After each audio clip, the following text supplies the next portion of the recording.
ऐसे ही भगवान को हम जानने की इच्छा कम करते हैं, संसार को जानने की इच्छा विशेष करते हैं। हमारा तार परिवार से जुड़ा हुआ है, लेकिन परमात्मा से नहीं जुड़ता। परिवार से जोड़ता है, क्या कहते हैं? प्रेम किसे कहते हैं बताइए? प्रेम उसे कहते हैं कि जो प्रेम प्रगाढ़ हो और वो प्रेम कभी घटे ना, कभी मिटे ना, कभी हटे ना। अब आज का प्रेम तो आप लोग सुन ही रहे हैं, कहीं फांसी तो कहीं जहर तो कहीं गंगा में, कहीं बगल, कहीं इधर, कहीं उधर, ये प्रेम आया है। लेकिन मीरा का प्रेम देखिए, सूर का देखिए, तुलसी का देखिए, कबीर का देखिए, क्या प्रेम किया। और वो प्रेम नजीर बन गई है। आज पूरा देश उस प्रेम की सराहना करता है, उसके लोग रोटी खा रहे। कारण ये है कि हम सत्संग करना चाहते हैं, कीर्तन करना चाहते हैं, भजन करना चाहते हैं, लेकिन मानना कुछ नहीं चाहते। बोले कहाँ गए थे? कि हम कीर्तन में गए थे, कथा में गए थे। बड़ा अच्छा है, आप तो भगवान की बड़ी कृपा है। अब उनको क्या पता कि शरीर वहां है, मन तो प्रभु दूर है बहुत काफी। पता नहीं ये घर में हुआ कि नहीं हुआ, ये काम हुआ कि नहीं हुआ। अच्छे आगे फंस गए। हम तो 5 बजे जानने वाले थे, लेकिन हम लोग को कहा कि भाई नहीं, कथा हो गई थी, उसमें फंस गए। मैंने परमात्मा की चीज में आप फंस गए, और जहां फंसना है वहां दौड़ दौड़ के जा रहे हैं। जिस मछली को बचना है वो जाल से दूर, और जिसको फंसना हो दौड़ के आगे जाल में फंस जाते हैं। ऐसे ही पंच भौतिक शरीर पाने के बाद परमात्मा से हम दूर रह करके अपने पारिवारिक सांसारिक जाल में हम फंसे हुए हैं। संसार ये सारा क्या डेली, आज शाम हो गई, हाँ अब तो रात हो गई, कल सवेरा होगा। सवेरा हुआ, पूरा दिन बीता, फिर शाम हुई, फिर सवेरा हुआ। तो ये अपनी गति से सरकता जा रहा है। आयु जो मिली है हमको परमात्मा प्रसक्त है, वो भी सरक धीरे धीरे। बचपन की हम फोटो अपनी देखते हैं तो सबसे कहते हैं आपको पता है, देखिए मेरी इस तरह से शरीर रही। जब जवानी की होती तो सबसे बताते हैं तुम्हें नहीं पता है, देखिए हम इस तरह से। लेकिन अगर बुढ़ापे से कहो कहा कि आपकी शरीर कैसी है, कहा उसकी चर्चा मत करियो, तो पहले वाली बात थी, हमने बता दिया, बताने लगे। अब तो सब समाप्त हो गया, छीन हो गई। आपको ये पता है कि ये चक्र चल रहा है, तो पहले से ही आदमी को सतर्क हो जाना चाहिए। भगवान ने सब विधान बनाया है। गृहस्थ आश्रम सबसे बड़ा आश्रम। ऐसा कोई सोचे कि बाबा रंग लिए हैं, बैठ गए हैं और जगत गुरु की पदवी मिल गई, महंत हो गए हैं, महामंडलेश्वर हो गए हैं, शंकराचार्य हो गए, ऐसा कुछ नहीं। ये सब मंचन है परमात्मा। पाते रहते हैं, भगवान ढकेलते रहते हैं कि थोड़ा अहंकार हो जाए, थोड़ा यहाँ पहुंच जाए, थोड़ा वहां पहुंच जाए। लेकिन हमें आना है, अगर संसार में आए हैं तो करना क्या है, इसकी बड़ी प्रगाढ़ता से पकड़ होनी चाहिए।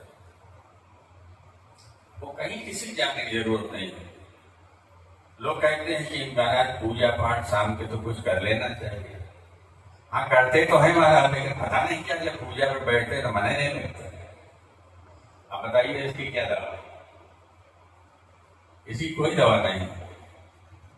और सबसे अच्छी दवा है, आप यहीं बैठे हैं, एक आदमी है भाई कहीं से आओ और आपको ये कह दे कि आप बाहर निकलिए, तभी माँ को बताते। अब बताइए कितनी वेद की कथा हो तो बेकार है। एक ही बात गूंजेगी कि वो आया है, कहा है कि मैं भी आपको देखते, बस मामला सब चला गया। अब कौन कहा कि कथा की बात छोड़ करके आप उसकी बात सुनिए, लेकिन जबरदस्ती जा रहा है। ऐसे ही जिसको हम सर्वोच्च समझेंगे, जिसको हम अपना अधिष्ठाता समझेंगे, उसके प्रति हम कभी जीवन में कृतज्ञ नहीं बनेंगे। अब उसको हम जब जान लेंगे तो सिफारिश की कोई जरूरत नहीं। आज बड़े अच्छे अच्छे पदों पर जो बैठे हैं, उनसे जिसका संपर्क हो जाता है तो समाज वाले कहते हैं कि पता नहीं कल तो भर्ती है, काम होगा कि नहीं होगा। बोले अमुक आदमी से आपका परिचय है? अरे वो तो रोज हमारे यहाँ आते, हमारे साथ चाय पीते हैं। बिल्कुल पक्का है, कोई सिफारिश करने की जरूरत नहीं, उन्हीं के हाथ में तो है सब, काम हो जाए। ये सांसारिक बात, संसार में इतना जान लेने से आपका काम पक्का है। और जिसने संसार को ही बनाया, सबको बनाया, काम किसे कहते हैं, कर्म किसे कहते हैं, उससे संपर्क हम नहीं कर पाते। ऐसी स्थिति में सत्संग उसे कहते हैं कि परमात्मा से जीव को जोड़ देना ही सबसे बड़ा सत्संग।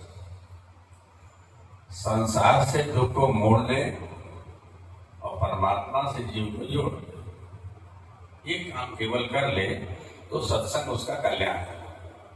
सब जो चाहे जैसे चाहे, भीख मांगने की क्या जरूरत है?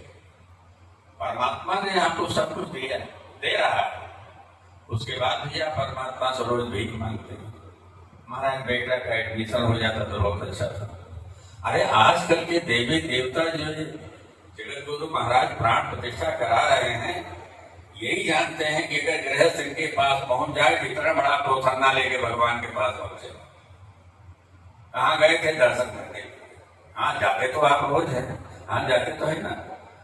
तो परमात्मा की बड़ी कृपा। अरे महाराज इतने काम से गए, एक को काम आज तक नहीं हुआ। तब क्या तो उसे बंद कर दिया, हमने कहा ठीक ठाक नहीं है, जो होगा तो होगा, नहीं होगा तो नहीं। अब बताइए, परमात्मा की प्राण प्रतिष्ठा हुई है। प्राण प्रतिष्ठा का मतलब ये होता है विद्वानों के मंत्रों के द्वारा जिस जीव को जब आवाहन किया जाता है तो उस जीव को परमात्मा के बड़ी कृपा से, विद्वानों के मंत्र से उनको आह्वान करने के बाद भेजता है परमात्मा की, जाइए आप कुछ करिए, आपकी ड्यूटी। ये तो साधारण लोग मान लेते हैं, क्या हुआ है? अरे वो प्राण प्रतिष्ठा थे, पंडित जी आए थे।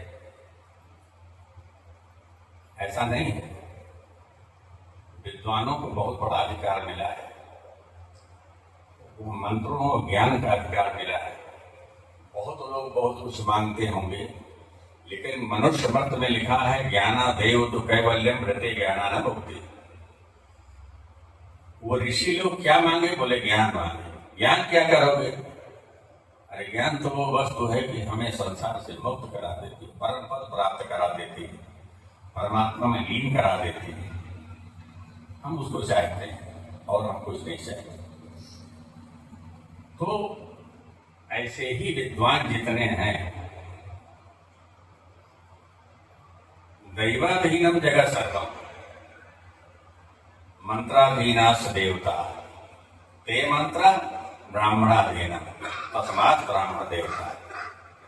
इस धरती का ब्राह्मण देवता है, पूजा जाता है। काम क्या है ब्राह्मण का? जो पढ़े लिखे हैं, देखो जिस वस्तु को जिसको देना हो यथोचित उसको आप दे दीजिए, आदमी प्रसन्न हो जाएगा। किसी को रोटी भूख है तो आप पूछ रहे हैं कि महाराज दाल लेने गया, अब भूख तो रोटी के दाल क्या करे? ब्राह्मण जो होता है, ब्राह्मण केवल एक काम करता है कि अपने मंत्रों के द्वारा, अपने आवाहन के द्वारा जिस वस्तु को, जिस मंत्र को जहां भेजता है वो मंत्र वही जाता है। सटीक जिस बाण से आप अपना भेदन करेंगे और वो बाण वहीं लग गया तो निशाना ठीक है, आपका काम हो गया। ऐसे ही इस धरातल पर मंत्र को वेद के द्वारा जो हमें मंत्र प्राप्त है, जिसे हम आवाहन करते हैं। आज का आदमी क्या है? आज का आदमी मूर्ति को मूर्ति मानता है। पहले के आदमी क्या थे? मूर्ति को मूर्ति नहीं मानते। क्या मानते थे? मूर्ति को भगवान देवी देवता मानते थे। अच्छा, प्रमाण है, आप बताइए। भगवान का स्वयंवर हो रहा है, भगवान विराजमान है, पूरे देश के राजा, बड़े बड़े मल्ल युद्ध, एक से एक राजा जिनका पूरे भूखंड में नाम था, धनुष को नहीं उठा पाए, जा जाके अपना बैठ गए। 16 साल के भगवान राम मानव के रूप में अवतरित होकर के आए थे। भगवान भी ये जानते थे कि भाग तो है, राजा तो आई है, इज्जत तो दांव पे लगी है, सब कुछ है, लेकिन करना क्या चाहिए? संसार में बिना शक्ति का मानव शून्य, शक्ति न रहे तो चाहे जितना भी हो। अब उसका कारण केवल एक है। आज जगत गुरु शंकराचार्य महाराज अपने जीवन में बहुत साधना की, लेकिन कश्मीर में जो भगवती आदिशक्ति जगदम्बा की मूर्ति जहां है, वहां चारों फाटक बंद, और वहां से जब भगवान कैलाश के पास शंकर जी के पास गए तो भगवान शंकर जी के पास हम बड़ी आराधना की, रुद्राष्टक उन्होंने सुनाया, बना के सुनाया, शंकर जी बड़े प्रसन्न हो गए। जब वापस आने लगे तो शंकर जी बुलाए, रुक गए। हाँ महाराज। अरे क्या हो गया? माता